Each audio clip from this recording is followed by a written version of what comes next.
প্রিয় দেশবাসী, এই মুহূর্তে আমি অর্জিত হালদারের সবজি সবজি চাষের বাগানে এসেছি।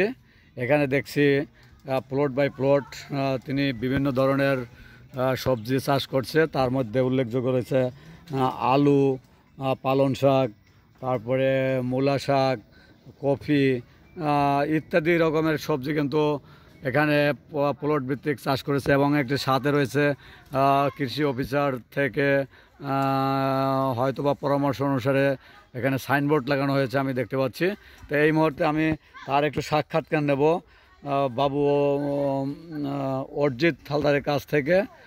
আচ্ছা, আপনি যে এত সুন্দর প্লট বাই প্লট সবজি চাষ করেছেন, এতে আপনার কেমন এখান থেকে লাভবান হচ্ছেন, এমন কেমন অনুভূতি যদি কাইন্ডলি একটু বলতেন। এটা হলাম আমার পারিবারিক পুষ্টি বাগান। এখান থেকে আমি আমার পরিবারকে খাওয়াই, নিজে খাই এবং পরে যেটা থাকে ওইটা বাজারে বিক্রি করি। এটা থেকে আমি ভালো মানে সার ছাড়া প্রাকৃতিকভাবে এবং কৃষি মাধ্যমে কিছু সহযোগিতা পাই। ওনার পরামর্শ এইভাবে আমি করে থাকি। এতে খুব আর কি আমি পুষ্টির চাহিদা পূরণ করতে পারতেছি। হ্যাঁ, আপনার কথাগুলো শুনে ভালো লাগলো। তা আপনি এখন কি বার্তা দিতে চাচ্ছেন যে আরও যারা রয়েছে তাদেরকেও কি এভাবে যতটুকু জায়গা আছে বাড়ির আশেপাশে সেখানে সবজি চাষ করার জন্য কি আপনি তাদের কাছে কি আহ্বান করবেন? এটা তো সরকারই দিতেছে, এখন সবার উদ্যোগ যদি থাকে সবাই করতে পারে। যে সরকার তো বলছে যে 1 ইঞ্চি জায়গা থাকলে সেখানে সবজি চাষ করা যাইবে, ঠিক আছে, বা ফেলাই রাখা যাবে না। আমি ওই কথা অনুসরণ করেই এভাবে করতেছি এবং বেশি সময়ও লাগে না। আমি পরিবারের কাজ করে গিয়ে অতিরিক্ত সময়টা এনে ব্যয় করি।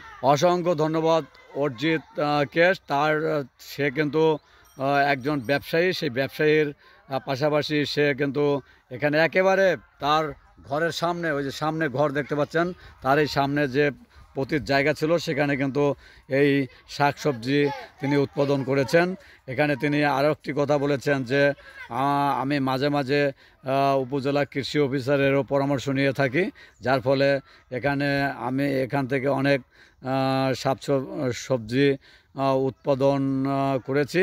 আমার চাহিদা মেটানোর পরে যতটুকু থাকে সেগুলো আমি বাজারে বিক্রি করে সেখান থেকে কিছু অর্থ সঞ্চয় করছি।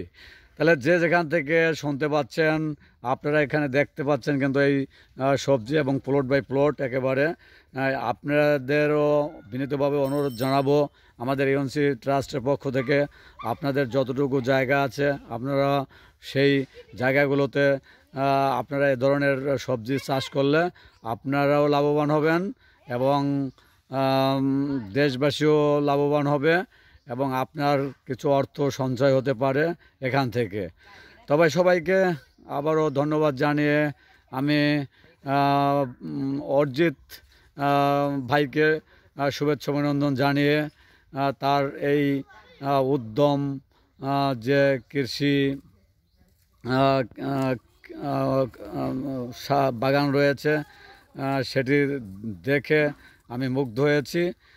তাকে আমার পক্ষ থেকে এবং এএনসি ট্রাস্টের পক্ষ থেকে অসংখ্য অসংখ্য ধন্যবাদ। আচ্ছা, আপনাদের সবাইকে ধন্যবাদ। সবাই মিলে এভাবে চাষ করেন, নিজেও খাইতে পারবেন, অপরকেও খাওয়াইতে পারবেন পুষ্টি। হ্যাঁ, ধন্যবাদ আপনাকে।